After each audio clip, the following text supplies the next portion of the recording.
Nahihirapan ka bang maningil ng mga pautang? Marami bang nangungutang sa iyo ngunit tila ayaw na magbayad? Marami nang nag-agrabyado sa iyo pagdating sa pera. Yung kahit may pera sila, tila wala naman silang pakialam. Ito po ang ating gagawin upang bayaran kayo ng taong may pagkakautang sa iyo, higit lalo kung nakikita mo namang may pangbayad siya.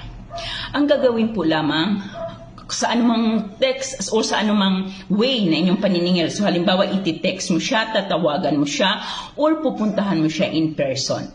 Ibulong mo muna ang ating orasyon ng 21 na beses bago ka maningil. So bago mo siya masingil, ibulong muna, kailangan 21 na beses.